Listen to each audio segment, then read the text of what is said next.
Good afternoon. This is Blake Hull with Knowledge Infusion. As today's moderator, I would like to thank you for joining us. Today we have Knowledge Infusion experts Jason Averbook, Chief Executive Officer, and Bryon Abramowitz, Vice President of Alliances, how to build a business case for HR investments. A few quick things before we get started. Today's program is presented via integrated computer-based audio. If you have any problems with the audio, please just chat into the window and I'll assist you. The audio backup number is also posted here on the screen. It's a good idea to jot that number down in case you do experience issues with audio. One of the main questions we get is, can we get a copy of today's slides? And the answer is, of course. All attendees will receive an email with instructions on how to download both the slides as well as a replay after today's presentation. We want today's discussion to be very interactive, so please post any comments or questions you may have by clicking on the Q&A panel at the lower right-hand corner of your screen. You follow today's discussion on Twitter. You can post this link into your browser or follow the discussion on Twitter, hashtag KHRT12. And both Jason and Bryon will be monitoring that throughout today's discussion. With no further ado, at this time I would like to introduce today's presenters. I have Jason Averbook online. Thank you. How are you? Good. Thank you so much for joining us. Thank you. Bryon Abramowitz has joined us. Hey, Bryon. How are you? Yeah. Very good, Blake. Good afternoon. Good afternoon. Thank you very much for taking the time today. And Jason, I'm going to hand it over to you to get started. Thanks, Blake, so much. And Bryon, how are you, sir? For a Wednesday afternoon, I can't complain. I'm looking forward to getting this going. Having a great week. Here in Minneapolis, and in Minneapolis, you're in Chicago, and I left you last night in San Francisco. So the miracles of travel, right? Absolutely. Good. Thanks for everyone for joining. Really, really appreciate it. And as Blake said, for those of you that use Twitter, or for those of you that don't use Twitter, it would be a good opportunity to start. Try to join us in the back room at the hashtag KIHRT12. We have a couple people back there, and it creates a different experience when attending a webinar. So try it. Post a few things, and we'll have some conversations in the back room there as well. So really, let's talk about Knowledge Infusion. Knowledge Infusion is an organization that myself and my co-founder, Heidi Spierge, founded a little 6 years ago now. And really, if you take a look at Knowledge Infusion, our organization is made up of three things, but tied to one thing. It is really helping organizations create and execute a strategy for human resources that ties back into their overall business strategy. Now, how is that? A series of services around helping organizations create talent management strategies, HR strategies, service delivery strategies. What's the right technology to use? Go forward, how do you then take that strategy and deploy it? Realizing that most of deployment has nothing to do with technology. A small part of deployment is the technology, but a piece is the technologies. How do you deploy it and make sure that the strategy is being executed upon? How are you able to measure that strategy? And then finally, our on-demand practice. And our on-demand practice is truly the Gartner or Forrester-like model for HR technology, where unlimited times of year you can do inquiries, ask questions, ask about what other people are doing, get advice, et cetera, et cetera, et cetera. So that's a great business model for a lot of organizations that are looking to figure out how to spend end-of-year money on investment that lasts the full following year. So if interested in any of those, we'll give you some information later on as to how to contact us. Let's talk about today and really the purpose of today's webinar. The purpose of today's webinar is three things, and really these are the most common things that Bryon, myself, and our amazing group of consultants in the organization are asked. The first is, what is the role and the need for an overarching strategy? Now, when we say that, people say, we can't make the business case for a strategy. We can only make the business case for a technology. The thing that's interesting about that is that, oxymoronic as it sounds, without a strategy, it's very hard to create a true business case, if not impossible. Some probably tweet that. Without a strategy, it's almost impossible to create a true business case. The thing is, as you're actually creating a business case for any sort of technology, look around transformation transformation must be part of it. It's technology. It's everything that's tied to the transformation that the technology will enable. The objective of today's event is tied to what does a business case look like when we're talking about clouds.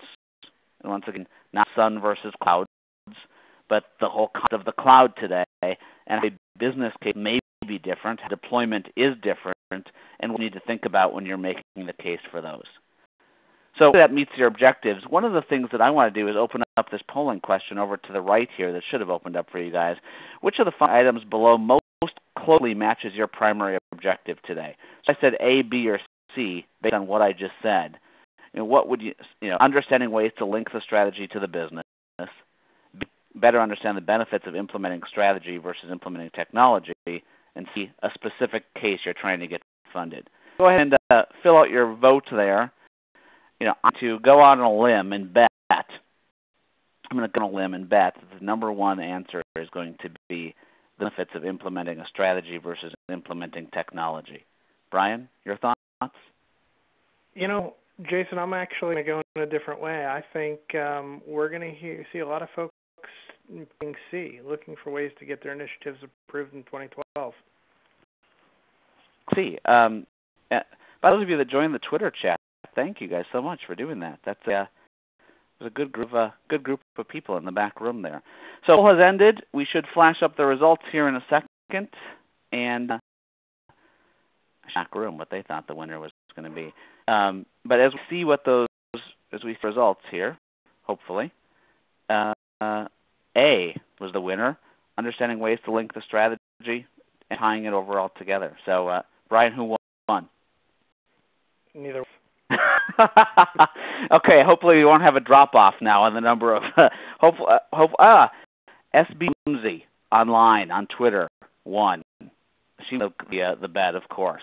That doesn't surprise me. One of our great consultants. So let's move on into the content. And as we do that, Bryon, I'll turn it over to you to really make sure that you lay out how we're going to go through the presentation today, and then jump right into the first section.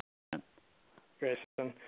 Really what we wanted to do, as Jason highlighted, we're going to touch on 3 key things. So we're going to start with the need strategy. So let's talk about what strategy is, and more importantly, what it isn't, and how to identify whether or not you have a strategy that you effectively align with. From there, we're going to talk about transformation, because a lot of what we're seeing in the market today isn't about just pure technology replacement. It's about transformation, changing the way in which we're conducting business, changing the way in which HR is supporting and helping to drive the business. And on those 2 things, let's talk about the impact to the business case and how your business case may need to change, because the way in which you've approached a business case in the past may not necessarily be the way to approach the business case in the future. So we're going to talk about enablement of the business strategy, cloud-based versus premise-based, and the deployment of that strategy and not implementing a technology. And at the end, we'll open that up for some Q&A. So let's start first with what constitutes strategy. It seems very academic in that strategy is defined as a plan of action or a policy to achieve major or overall aim. And in the scope of an HR organizational strategy, it's what enables the business function to effectively deliver the desired outcomes for the business. Any strategy should be defined by the desired outcomes by way of people, process, and technology, and we'll talk about that in more detail.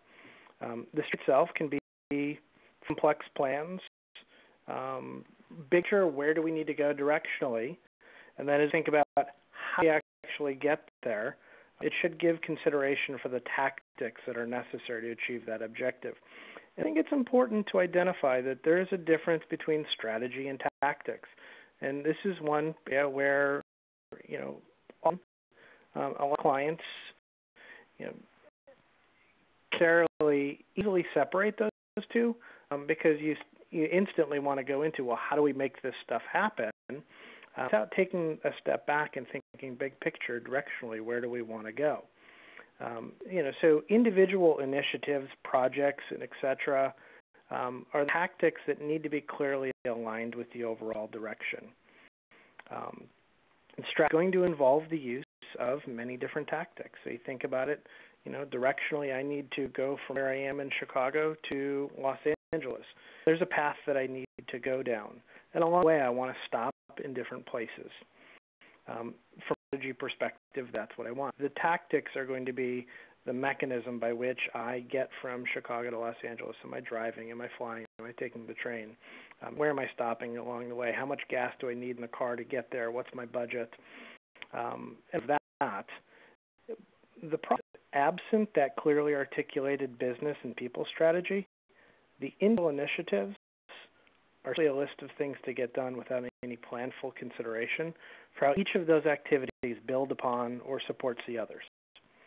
So tactics that aren't aligned to the strategy result in organizational churn. And I think we've all experienced elements of that over the course of our careers, where we have competitive or conflicting initiatives even within our own departments.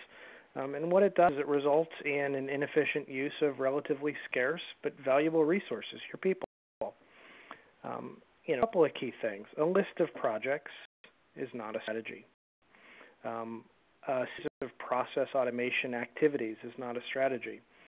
And an organizational chart is not a strategy. And I like that because as we've worked with some clients, we ask about the strategy. Sometimes this is what we get, is here's all the projects that we have on our plate for the next 2 years. But when you ask the question, which is, what are the specific outcomes that the business needs to be able to deliver, and how do these activities directly support the need or the ability to execute against that direction and outcomes? Too often what we find is there's a gap. And it's where when you have the specific outcomes and they're well-defined and they're supported by a series of individual initiatives, at that point that you can reasonably have a strategy. So, Bryon, how can you tell when an organization does or doesn't have a strategy? What if people think they have a strategy but they don't know? That's exactly it. So this picture is one of my absolute favorites because this is a great indicator of lack of strategy. The point of a strategy is to ensure everybody's aligned and working towards the same specific outcomes. In the absence of strategy, you get something like this. It's well-intentioned, but executed poorly, and it results in failure to achieve the objectives it's set to hit. So let's talk about some of the specific examples that may be out there. Whether or not you have a strategy and whether or not it's effective. So if your CEO is telling Wall Street that the corporate direction is growth through mergers and acquisitions, your HR technology and operations function aren't prepared for this rapid onboarding and offboarding of employees, or your technology doesn't provide the flexibility necessary to support RAP and A activities, that's an indicator that you may not necessarily have alignment with strategy. Organizations that are moving to outsource one or several business processes, taking the time to evaluate the impact beyond the function being outsourced. So in the case of benefits, we're going to outsource benefits, but we're not thinking about how that really impacts the HR operations function. We're not thinking about how that decision needs to be coordinated with IT around transfer of data. We're not thinking about how that's going to be incorporated into our overall portal strategy. Those types of things result in organizations that are reacting to decisions that are made. When you have teams working on conflicting initiatives, like a compensation department making wholesale changes to the compensation programs and the rules, while our technology group is in the midst of doing a system upgrade or evaluating technology, that's an indicator that folks may not necessarily be on the same page. I mean, one of the things that I highly recommend to people is listen to their earnings calls. And listen to what your CEO and CFO say. And when you go to make your business case, use the same language. I know that's very, very simple, but if they're talking about a merger and acquisition strategy or divestiture strategy, or they're talking about growth in China, in this case, for whatever HR technology you're trying to do, even if it's U.S. payroll, nothing tied to that statement. That's what gets funded. Work with organizations on creating business cases. If it's tied to something that the executives are saying publicly, come back with a case that says this is what this is going to do to impact that, bingo. Presenting a case that isn't tied to something that you hear them say, good. Absolutely, Jason. I think, a couple of other really, useful bits of information that are out there, looking at the competitive landscape, what are your competitors doing? Are you seeing consolidation in the market?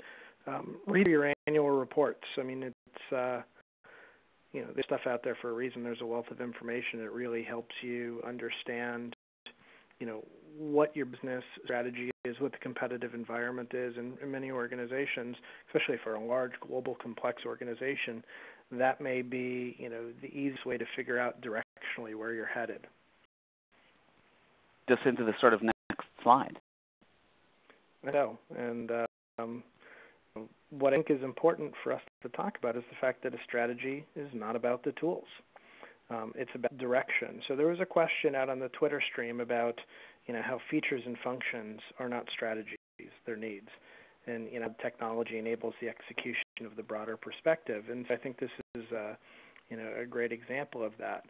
So I, in addition to having a love of HR technology, I also like to remodel homes, and I've done that a few times over the course of my life. And think about what happened in the previous economic boom last decade. A lot of people built new houses. When a house, the discussion was about the neighborhood, the location, the size, the layout, how the house was going to be used. Now, I'd be willing to do this, and Jason is on the phone, and he is my boss, and I'm going to bet a year's salary that not a single person out there buying a house asked what types of tools are going to be used to buy the house.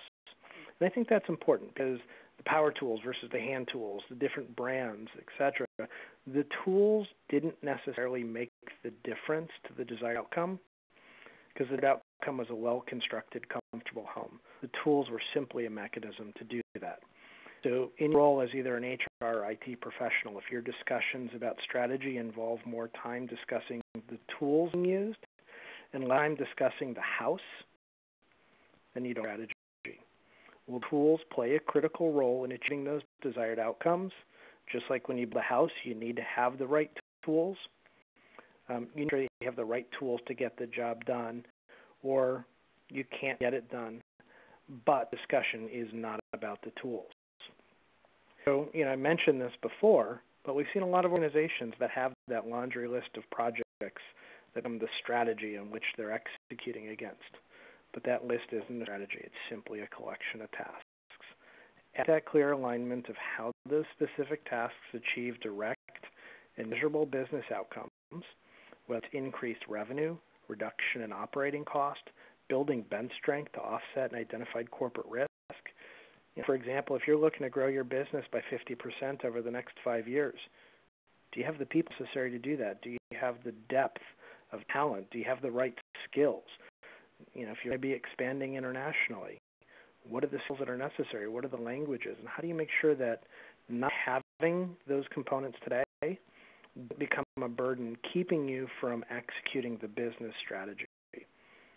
And that's the sort of stuff that when you have direct alignment between what you need to do and what business needs to do, that helps to design mechanisms to get your investments approved. So we'll talk about that a little later in the discussion. So Bryon, is an upgrade a strategy? I think just a pure technology upgrade, unless you understand why you're upgrading and what you're getting out of it, if you're simply just going from one version of the software to another and you're not actually doing anything as a result, I'm a strategy. That's a tactic that you need to do, not a strategy. A module of strategy? I don't. Any module in and of itself, in a vacuum, any technology in and of itself is a strategy. Yeah, I'm sort of playing with you, as you know. This is why HR technology has failed. Part why HR technology has failed is because we've looked at modules, we've looked at upgrades, we've looked at technology deployment as the strategy.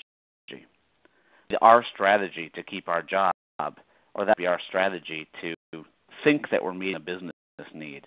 But when we tie it back directly to what the business is trying to do and say, by putting this module or doing this upgrade or doing this Y or doing this Z, you're going to drive better, which is your growth in China or your M&A strategy. That's where everything that you do is seen as tactical, and the ongoing business case is much, much harder to get over time. Jason, I couldn't agree with you more. So let's talk about the elements of a sound strategy, because I think when you have a good strategy, you get everybody moving in the right direction, just like the geese on the slide. I think it should be self-evident by this point that we strongly believe that a well-articulated HR and talent and our technology strategy alone can go a way to help get your business case approved. But I want to find a point on one thing, that the single largest barrier to getting your business case approved is the absence of that strategy. So as we're talking about what it actually takes to get my business case approved, that strategy becomes very difficult for a particular individual initiative to stand on its own. Bryon, your mathematical equation lost me. Say it again. In the absence of a strategy, getting an individual initiative approved from a business case perspective is nearly impossible. It may have substantial merit on its own, but absent that strategy, it's simply just one of 1,000 initiatives that your CFO or your CIO need to review to approve for funding.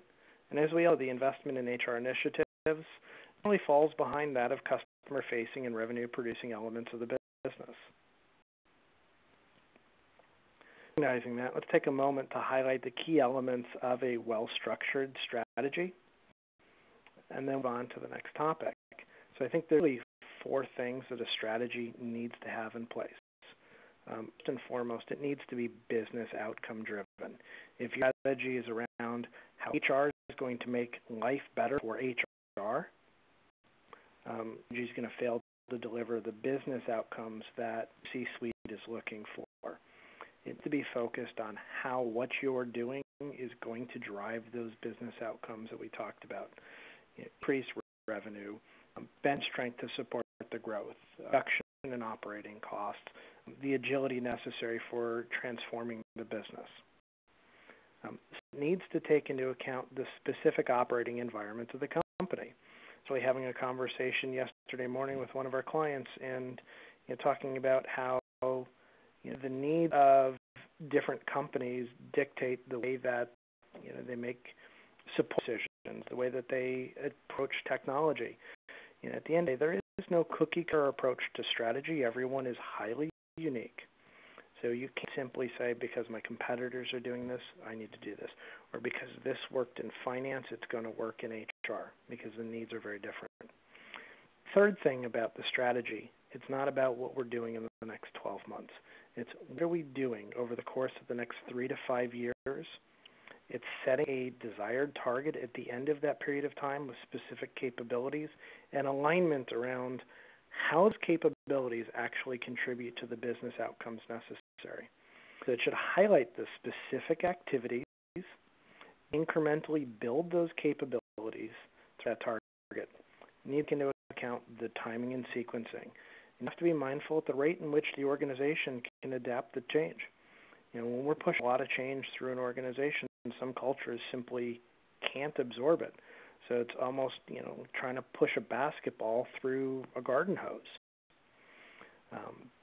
Of that in place, and a strategy in place that takes into account these points, the odds of clear alignment are substantially higher. And when you have that clear alignment, as we all know, that is a key component to successful execution of any plan. And what that does is it sets you up nicely for this case. one of the things that we hear clients say a lot is that, and I shouldn't say we see it, we have a lot of clients that give their strategy that's been created by someone else and say, plop down in front of us like a 200-page document, says, guys, we got strategy, we have no idea how to execute it. Why does that happen? So I think that's a great point. And, all too often what happens is strategy becomes purely academic, so it becomes difficult to, abstract or extract the particular activities necessary to execute the strategy, or the strategy was something that truly was created in a vacuum and, isn't something that's really, personalized to that particular organization. Spot on. I mean, it really gives strategy a bad name. Strategy gets a bad name because people can't execute on it. And what that does is it gets organizations to say, we don't need a strategy. We just need something done here. Strategy doesn't mean something gets done.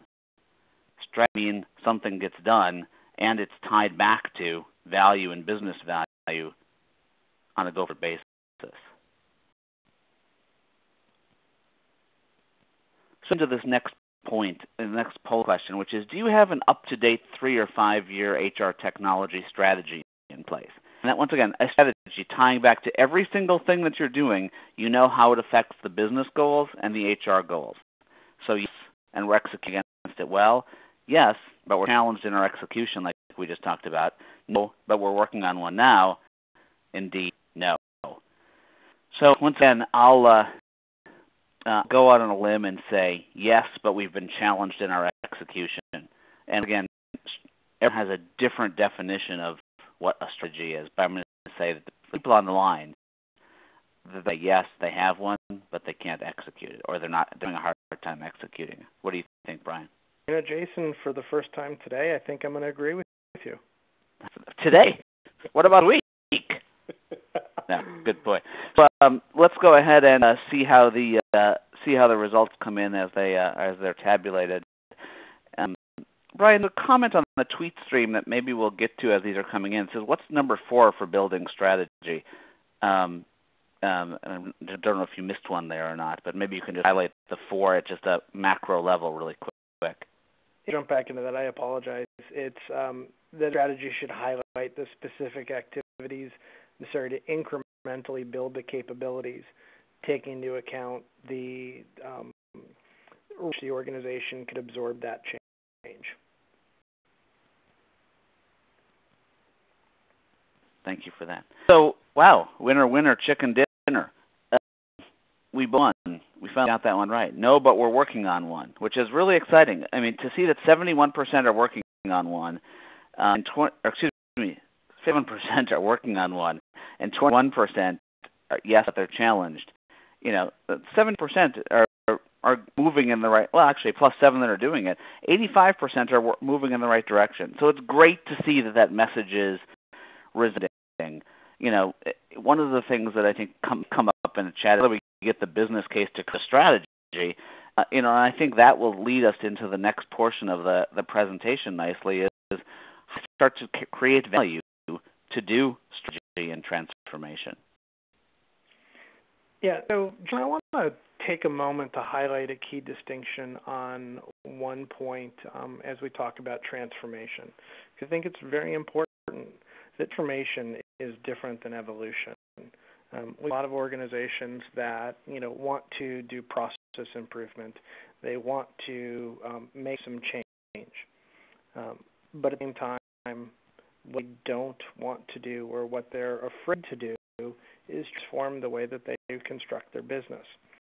From an HR perspective, I think we're definitely on the cusp of a radical change in what the role of HR is, and there's some progressive organizations that have either made transition or starting to make that transition from being a pure administrative and supportive function to being a function that truly can drive the business.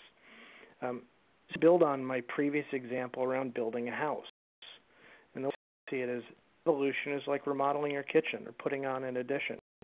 You're moving, but you're not changing the underlying foundation, whether a coat of paint or new countertops.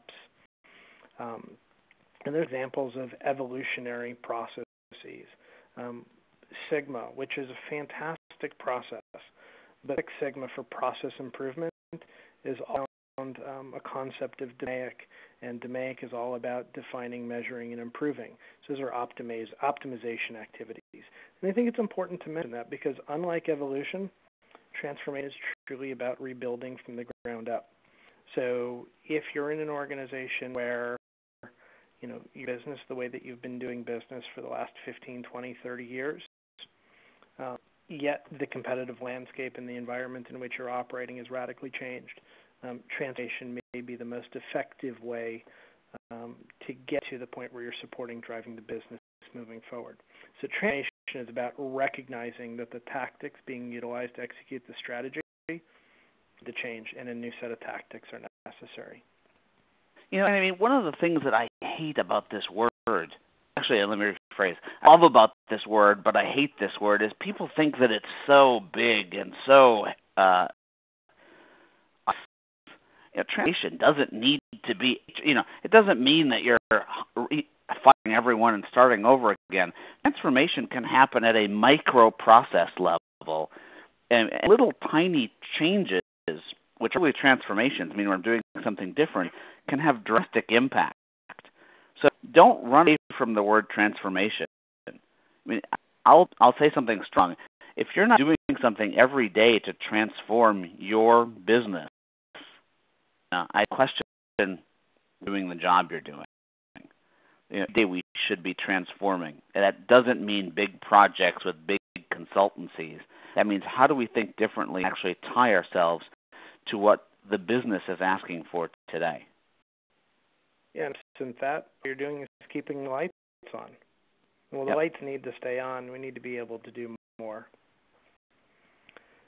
So let's talk about the components to transformation, because I think it's important for us to look at this at a macro level. Too often we kind of jump straight into technology. I need new technology to actually change my business. We forget about the people and process. And people process are on the slide first, technology's last, and it's that way for a reason. Before you can think about the technology and how best to leverage it, you need to understand the needs of the organization and the future state model from both a people and a process perspective. Because the way that your business is going to be conducted in the future will change. If you jump into the technology and you view technology as that silver bullet without addressing the people and process components, the best technology will fail. And I think that's important to highlight, because you could have grade A technology with grade C people and grade E process, and you will never get the best outcomes. But if you have average technology and really good people and alignment and phenomenal processes, the ability to execute the strategy and drive value to the business is dramatically improved. It begins with a clear and concise business need for a vision for the future state. So to support the needs of business, what do we need to be? What principles? What are the organizational promises that we need to make to serve as guideposts for transformation? What are the attributes of the organizational process, behaviors necessary to deliver impact? And what are the measures that you're going to use to hold HR accountable to delivering the results that are necessary?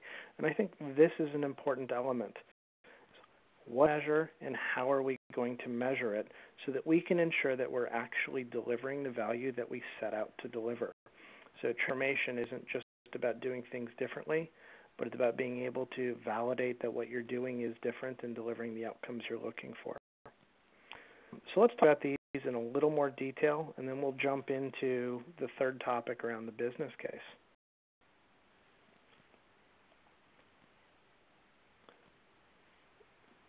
So looking at the people side of the equation, I think it's important to recognize that the organizational models that are necessary to deliver against the vision may be a little different than what we have today.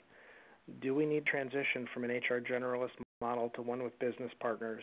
What's all shared services? How do we leverage our centers of excellence? What are the skills that are necessary to support the new model?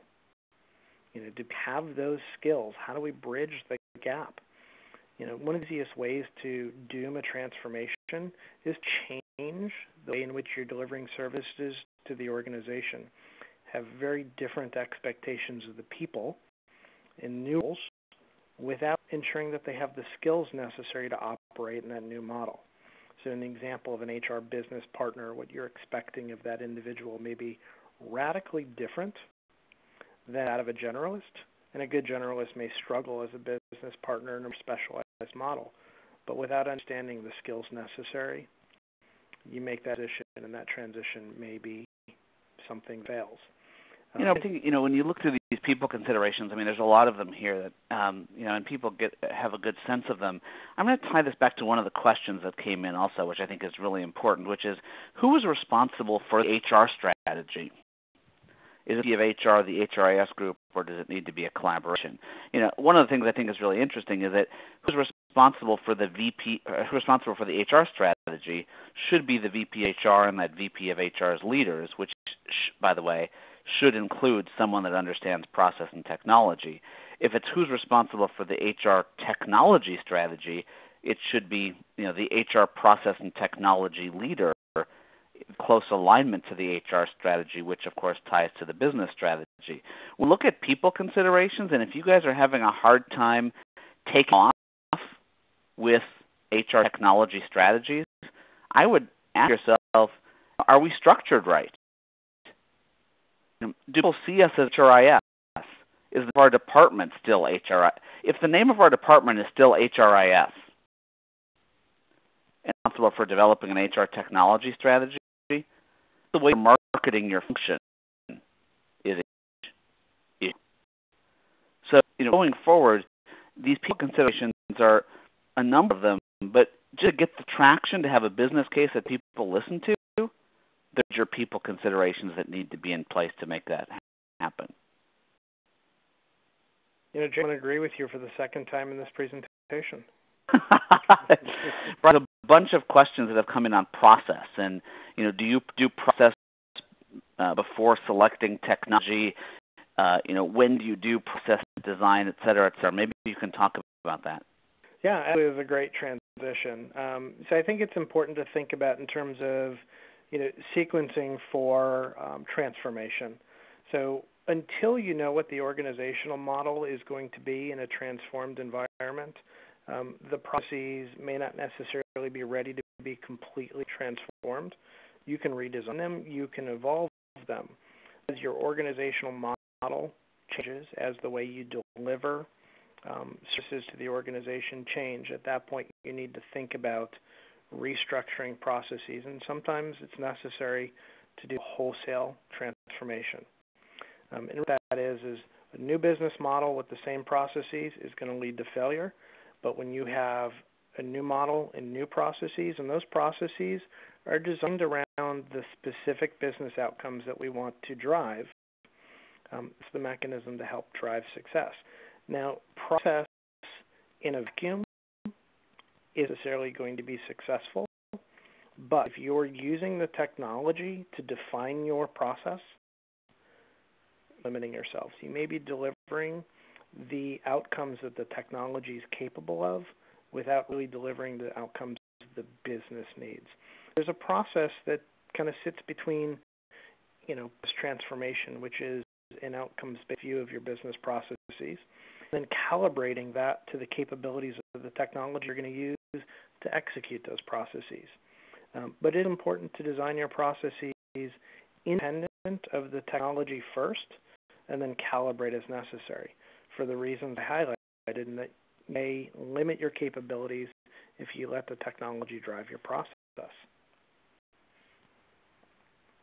A discussion into this sort of strategic technology deployment and use, and that we're into this. And by the way, a great comment was made on the tweet stream that all three are required, and that's it couldn't be true. In every single business case, in any case you're making for any HR technology, there must be people, process, and technology components in that. And normally what we see is it's about 80% people and process and 20% technology from a costing standpoint. So the business case for technology is only the technology. There's a probability that the technology deployment will fail, A, and B, high probability that you're going to go back to the well asking for money to save it, which, as we know, creates the crunch syndrome. Let's talk about the strategic technology deployment areas here. Yeah, and I think there's a couple of key points that I want to touch upon here. And you look at the slide, we've got 3 different types of light bulbs. When you go back to my building a house analogy, as you're looking to light up a room, any one of these 3 will do the job. Just the technology that's on the market, much of it can actually do what you're looking for. But I think what's different is each one of these light bulbs serves a different purpose and delivers a different type of value. On the left, you've got a traditional incandescent bulb. That's going to deliver, the lowest entry point in terms of cost because it's the cheapest, but it may burn out the fastest. You may have to replace it faster. Some organizations, that's the right answer. They just want to light up the room. In the middle, you've got a compact fluorescent light bulb, which is going to cost more. It'll last longer. But, the elements of a compact fluorescent bulb that may have environmental impacts that you're not comfortable with. And then the third one is an LED light bulb, which is much more expensive, but the impact's very different. It lasts a lot longer. Yet when you look at all 3 of these options, the cost over the life of light up the room may actually be the same, or it may be greatest, with the cost the cheapest to get into. So I think it's important to understand that the technology definitely meet the need in terms of lighting up the room, but the manner in which it goes about it and the costs associated with lighting up that room are structured are likely different, and understanding what the strategy is and how you need to execute that strategy helps to inform whether or not you need a simple cost of entry light bulb, or you can invest more for a long-range light bulb that may last 100 years. One of the questions that came in that tied to that, and I think it's really interesting, it says, if it's a collaboration, as I would assume it would be between the VP of HR and HR technology, how do you get the attention of the VP of HR who is rarely interested in HR technology? It's a great question. Really, a question, believe it or not, someone recognized me on the plane last night from my past work, and actually I answered the exact same question. If you're actually trying to get the VP of HR interested in technology, that's the wrong tact. What you're trying to do is get the VP of HR interested in how you can make them successful. If you can get the VP of HR to realize doing X, Y, and Z, I'm going to guarantee you success. And whether it's technology, forget whether it's reading an article, forget whether it's tying shoes differently. That VP of HR cares about success. If you go to them with an emphasis on technology, if you go to them with an emphasis on process change or big X, more than likely they're going to say, I don't understand. The easiest way to say it is, I don't understand technology. I don't understand technology. I don't understand technology. Go be a problem solver. Be a firefighter. Say, what are your fires, VP of HR? And here I can help you put them out with a solution. The solution is people, process, and technology. The solution isn't technology alone. And that will be the 3rd time on this conference call that I'm going to. Goofy. Well, let's really quick jump into this last piece, which is creating a business case that and how your business case continues to change. So as we do that and we think about how do we take that strategy, one of the things I'm curious about is, does your deployment plan business case for cloud solutions look different than previous generations of technology? So say you're doing something in the cloud, not the sun, but cloud, and your deployment business case is different than the past? I mean, are you doing phases differently? Are you thinking about how costs are going to be different? Are you that, wow, maybe it doesn't make sense to do phase 1 out including employees and phase 2 then including employees as value goes. So curious as to your answer here. And Bryon, what do you think? I'm going to say C on this one. I'm trying to build one. Yeah, I'm going to say B, no. And it's probably because I spent the last 5 days with our customers as they're thinking about rolling out technology. And I said, how are you going to do it? They're like, well, we're just going to do the tactical stuff first, then we'll get to the strategic. You saw me with one of them where I literally pulled out a clump of my hair. Like, guys, that is exactly how the first issue with technology happened. Let's learn from the sins of our past and not do things the way we've done them in the past, as the world of technology is completely different. So, the results. 1% say yes, which is great to hear. 30% say they're trying, and 24% say no. So, 60% are working on it. 40% have already done that, and I think that's great. The worst possible thing that can happen to HR technology and your business case is if you take new technology and employ it like the old. Meaning, I'm just going to get the core done first. Think about integrating talent management. Think about analytics. The exact same thing that's going to happen in the past is going to happen again, which is I'm not going to get the value. I'm going to get the case to get funding. It's probably going to be in a different company because I'm not going to get the funding again. I'm not going to get the chance to do phase 2, phase 3, phase 4, et cetera. If phase 1 for new solutions today doesn't look completely different than your phase 1 in the past, your business case will fail for additional funding. What does that mean? Phase 1 have direct alignment to the business strategy. Now, this oftentimes happens, and it's a big reason that Knowledge Infusion is doing so much work in the deployment space today, is you have a strategy. Then you go out and buy a piece of technology. Then one comes in to deploy that technology. Their job is to deploy the technology. Their job isn't to deploy the strategy. Their job is to deploy the technology. So we have to stop thinking about deploying technology. It's technology. We deploy strategies. Okay, deploy strategy completely. Our measures for success then change completely, and what we want to measure changes completely. So think about business case and how we're creating a business case. The case must be a quote-unquote business case, not an HR case. 7% of the business cases that we presented to us, and they said they've failed, business cases. They're HR cases. Speak the language of HR. They don't speak the language of the business. And it happens, A, expectations are low. This is just another HR project. B, business isn't going to buy into it because it's not, A, tied to the things that are going to make them successful, or B, their language, and C, from a measurement standpoint, I've done. I in HR, I've lost 4 pounds. I in HR got a facelift.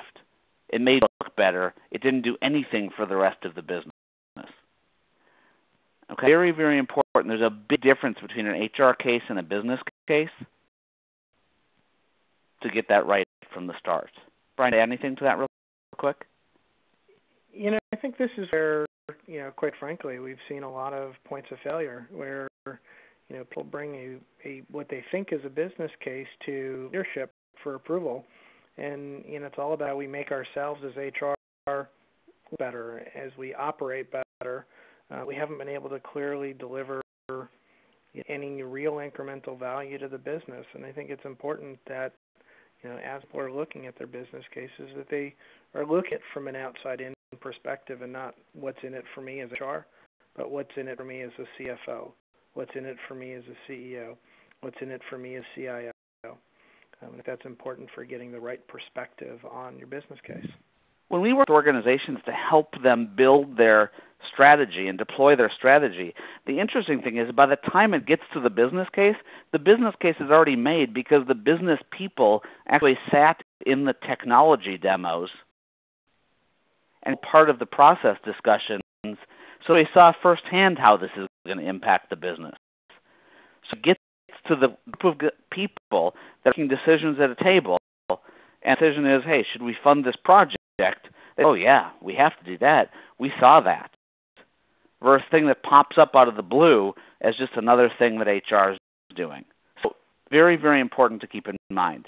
New technology requires new thinking. Just very, very simply, any technology that was developed before 2005 or 2006 was for the HR function. Technology that's been developed from 2006 and beyond is developed for the workforce. There's technology and there's workforce technology. Most on the market today from a technology standpoint is workforce technology. Therefore, your business case needs to be completely different. Your plan has to be completely different. Change in marketing, mandatorily different. Train function. I'm not trying to convince function. I'm not trying to measure a function. I'm trying to show the impact I'm having on the business. HR finally has tools to attack the entire workforce from a technology standpoint. Our goal at Knowledge Infusion and by doing these education sessions is we are begging that you don't up to the same concepts of initial old deployments and thought processes to technology. Expectations. Our people have different expectations. Don't go to the new application day one on the website and says, oh yeah, here to go to application X. Then sign in again. And, we all know we're going to get to fixing some of those things later, and we're going to fix the brand later, and we're going to bring the data over later, et cetera, et cetera. But when you go to a website today, and they like the way it looks, very hard to get them back. Very, very, very hard. So there's a completely different expectation on A, feasibility, but then B, people have to see this is doing something. I mean, how many times a week I put my data into some web form, running in some service, and never hear from them again or never do anything. What happens? You lose people faster than you're ever going to gain them. And the speed that it moves and what's happening in the consumer world has to be a big part of what HR people think about. We're deploying strategy, not a technology.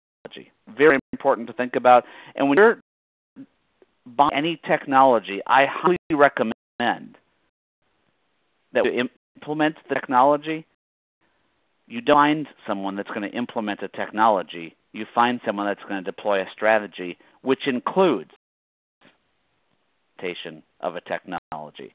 The reason that technology implementations have failed. And when failed, that doesn't mean that you have to measure success, which gets us to the next piece here, is what does that mean? Success is not go live. Success does not equal go live. It means that I'm taking processes, modules, and I'm determining that success is being able to measure the output of that. Bring people faster, which generates X amount more revenue. Case issue.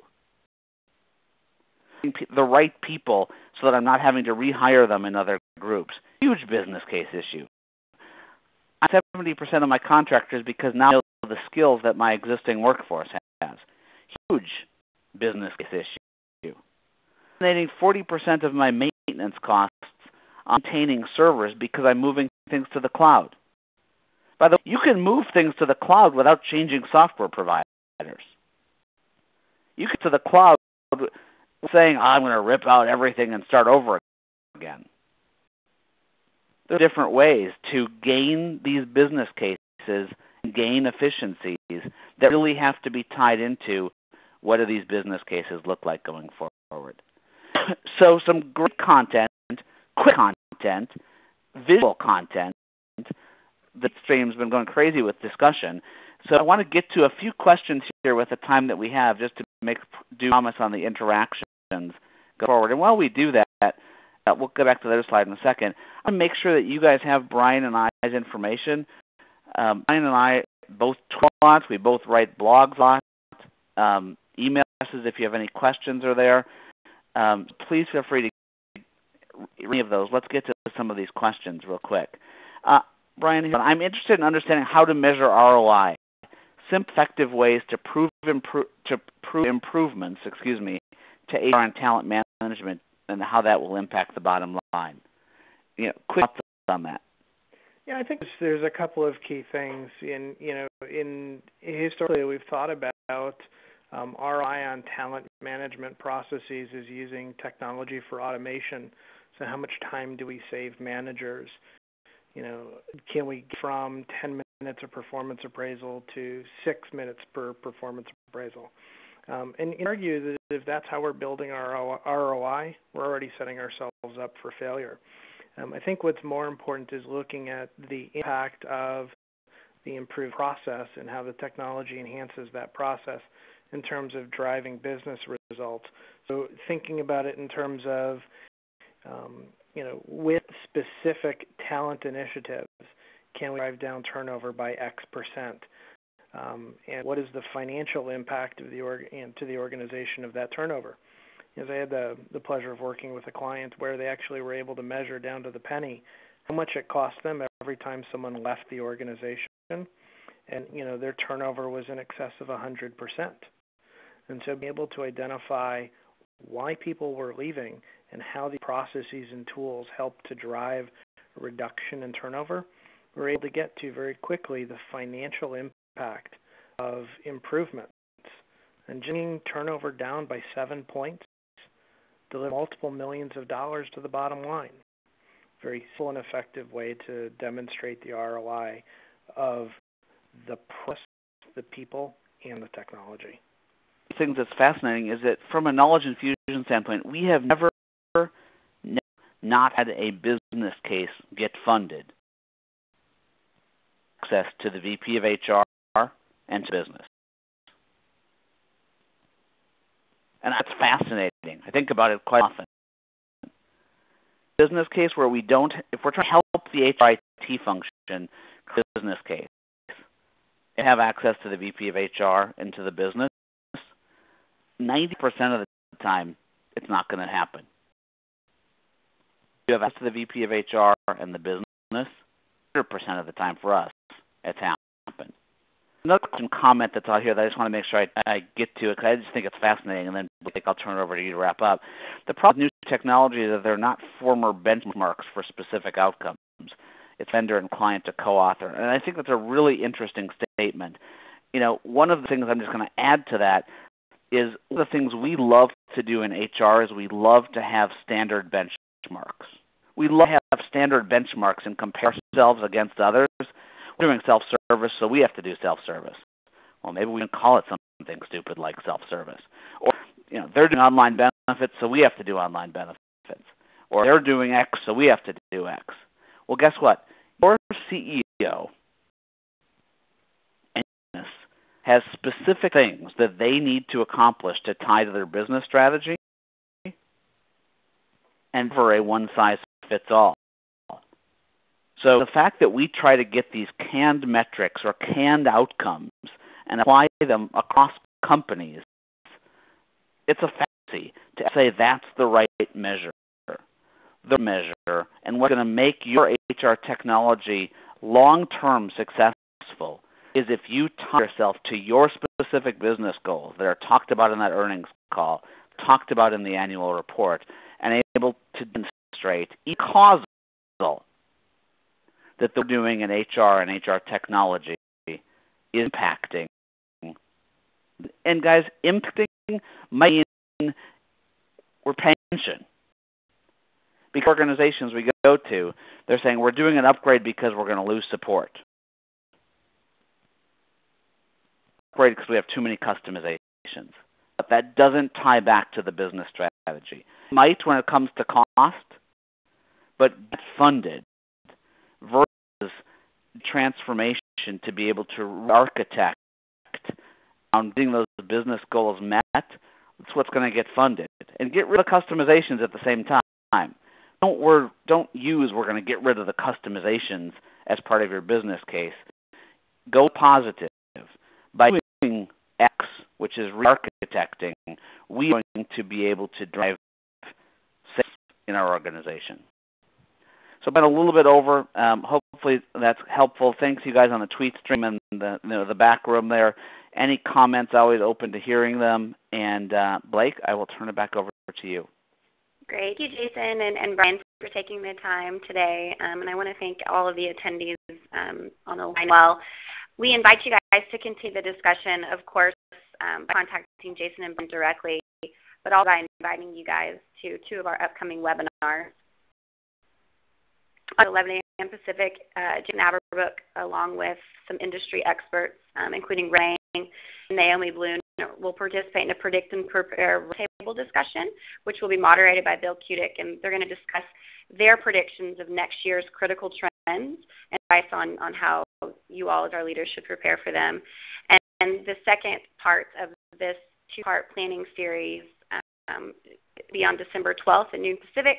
Knowledge Infusion experts will discuss the top 10 takeaways from 2011 and what exactly HR leaders need to do when they're back at their desks on January 3rd. So definitely sign up of some events to continue the discussion with us.